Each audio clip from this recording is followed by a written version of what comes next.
Do you want to make ambient music?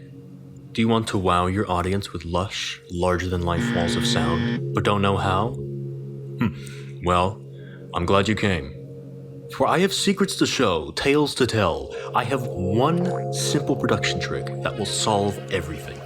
The key to ambient music is reverb. Quick question, what exactly is reverb? Well, you know how your voice sounds different in your bedroom than it does in a big parking garage, let's say? Reverb is the reason that happens. Apparently, reverb was so popular among music producers that they made plugins to simulate that effect digitally. And that leads us to the production trick that I've been hinting at. Now, I'm going to be doing this in FL Studio 20, but theoretically you could do this in Ableton, Studio One, Logic Pro, Mario Paint. As long as it's a program for making music, you can do this. To demonstrate this trick, I'm going to be using FL Keys Piano Simulator. Gross.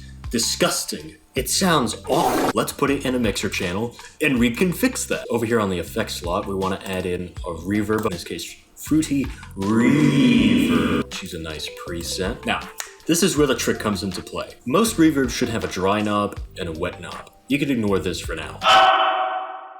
Dry refers to the raw audio signal going into the reverb. So basically, it's just a volume knob. Wet is the actual reverb effect without the original signal mixed in. Now here's our ambient production trick. We put the wet up to 100%, the dry down to 0%, so we get just the reverb without any of the original signal. And it should sound like this.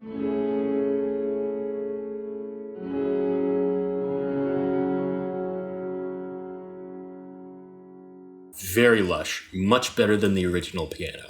Here's a few notes before we move on. Some reverb plugins allow the wet to go up to 125%, like right here. You don't want that, you want just 100%.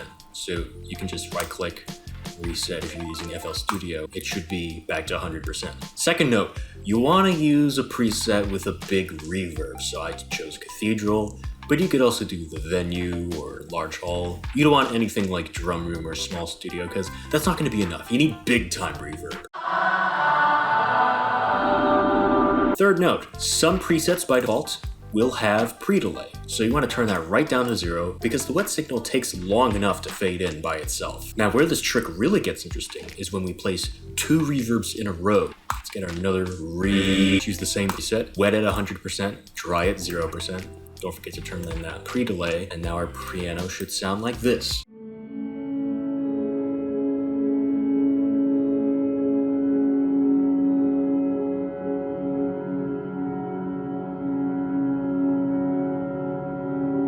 Oops, I hit the wrong note there. Sounded kind of interesting though. But yeah, that's the whole trick. Just putting in a bunch of reverbs, preferably 2 in a row, sometimes 3, turning the wet to 100% and the dry to 0%, and you're just hearing the echoey spaceness of it, which works really well for ambient music, and it's just a super simple trick to get really top-notch results. Here's this technique being used in Epiphany, and the ending of Programming with Sisyphus.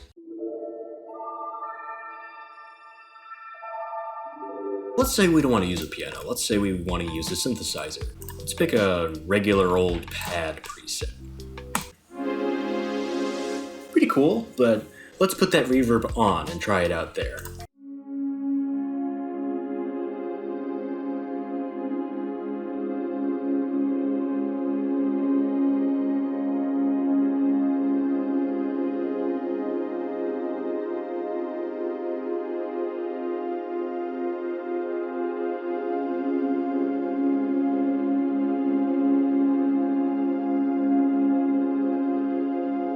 And for comparison, here it is without the reverb.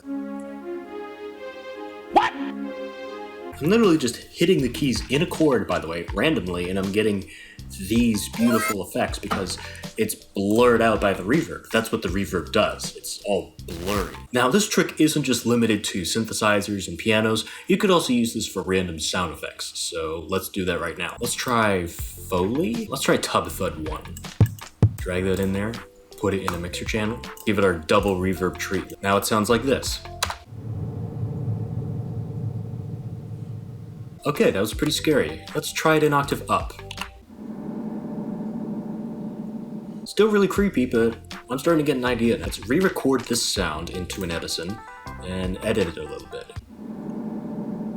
So what I want to do is have a pitch automation going up over 3 bars, just to give it some extra eeriness.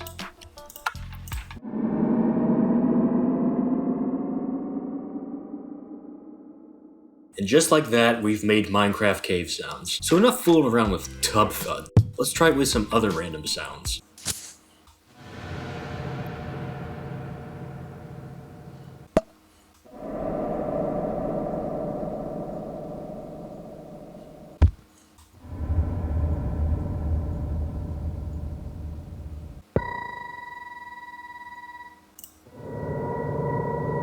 Okay, I really hate that. I find that there's a lot of Occam's razor in music production. You know, the best solution is often the simplest. Drum loop sounding pathetic? Layer it with another drum loop, and suddenly it's good.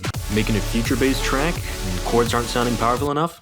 Layer it with white noise. And seriously, this one still surprises me. While these production hacks are super reliable, there's no real explanation behind them other than it just works. This reverb trick, on the other hand, seems to be the only exception. Think about it. Ambient is a kind of background music. It's kind of like Muzak, only more liminal. There's nothing inherently interesting about ambient, sure, but there's still an art to be admired. Attentive listeners can still find beauty in the genre's open and spacious soundscapes. And it's no coincidence that producers can add space to a sound simply by putting a reverb on it. All a reverb does is add background noise while keeping the dry sound in focus, in the foreground. But we can remove the dry sound altogether and move the background noise to the foreground to get the most lush soundscapes in the universe. And just like the ambient genre itself, the approach to this sound is minimal.